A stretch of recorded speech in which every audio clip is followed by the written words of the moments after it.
NCP বলছে যে নতুন সরকার পেলেও নতুন রাষ্ট্র পায়নি। আমরা তো জুলাই যে গণ অভ্যুত্থান, সেই গণ অভ্যুত্থানের পর তো আমরা নতুন বাংলাদেশটাই চেয়েছি, নতুন রাষ্ট্রটাই চেয়েছি। আপনার কাছে কি মনে হয় অন্তর্বর্তীকালীন সরকার কি সেই পরিবর্তনের প্রতিশ্রুতি রাখতে পারলো না? দেখেন, অন্তর্বর্তীকালীন সরকার অনেক পরিবর্তনের প্রতিশ্রুতি হয়তো এখন পর্যন্ত রাখতে পারেননি, তবে সব পরিবর্তনের প্রতিশ্রুতি আসলে তাদের ঘাড়ের উপরে ছিল না। তাদের মানে অন্তর্বর্তীকালীন সরকার মানে একটা অল্প সময়ের, automatically by virtue of being অল্প সময়ের দুর্বল সরকার। তাদের মেইন দায়িত্ব হলো স্টেবল একটা সরকার জনগণকে উপহার দিয়ে যাওয়া। তারপর ওই যে স্টেবল সরকারটা, তাদের ঘাড়ে ওই গুরু দায়িত্ব থাকে যে নতুন যে রাষ্ট্র কাঠামোতে যে বদলগুলো জনগণ চায় সেই বদলগুলো নিয়ে আসা, এবং তার জন্যই জনগণ কোন বদলগুলো চায় এইটা নিয়ে নির্বাচনে সবাইকে যেতে হবে, এবং যার বদলগুলো প্রমিস বদলগুলো জনগণ পছন্দ করবে সে নির্বাচনে জয়ী হয়ে এসে সেই বদলগুলো করবে। তবুও আমাদের দেশের নির্বাচন, যেহেতু আমরা 15 বছর নির্বাচনের চেহারা দেখিনি, সেহেতু একটা জায়গা ছিল যে আমরা আলোচনায় আসবো যে মানে জনগণের কাছে যাওয়ার আগেও সবাই প্রতিজ্ঞাবদ্ধ হই এতখানি মিনিমাম চেঞ্জেস আমরা করবো, যেটা ঐক্যমত্য কমিশন করছে।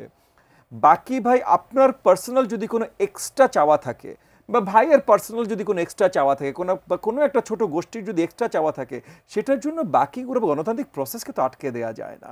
সো এনসিপির কথা যখন হচ্ছে তখন এগেন তাদের পুরো অধিকার আছে এক্সট্রা চাওয়ার, কিন্তু তাদের এই এক্সট্রা চাওয়ার জন্য জনগণের ভোট প্রদান করবার অধিকার এবং গণতন্ত্র চর্চার অধিকার, এটা আপনি লুণ্ঠন করবেন, এটা হতে পারে না। অসংখ্য ধন্যবাদ। জনাব আব্দুল সালাম, একেবারে ছোট করে 1 মিনিটের মধ্যে জানতে চাইবো, আপনাদের মহাসচিব বলেছেন যে দেশে দক্ষিণপন্থী শক্তির উত্থান ঘটছে।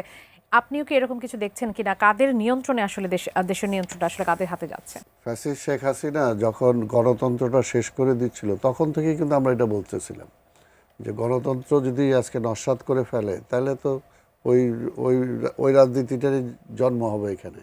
কারণ যখন ভেকুয়াম হয়, রাজনীতি থাকে না, তখন অপরাজনীতির শিকার হয়। আর বাংলাদেশে তো এটা চালানোর জন্য অনেকেই প্রস্তুত।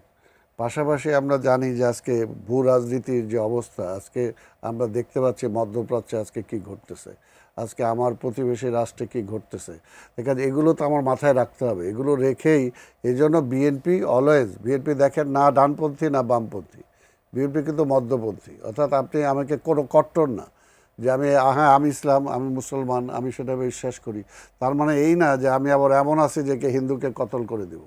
আবার ওইটাও না যে আমার মুক্তবাদের অর্থনীতি বলতে যেটা আজকে আমাকে অ্যাকসেপ্ট করায়, তার আজকে যদি অন্য একটা রাজনীতি আসে, তাহলে কি আজকে সেই ফর্মুলাটা থাকবে না। তো এর জন্যই আমরা যেটা বলি, এখন একটাই যেটা দরকার শুধু এই সরকারের কাছে, এটা পরিষ্কার যেটা আমি বলতে চাই, এর আগেও বহুবার বলছি যে সেনাবাহিনীকে শেখ হাসিনা ধমক দিত, খবরদার তুমি যদি কু করে ক্ষমতা নিতে চাও তোমার বিচার হবে।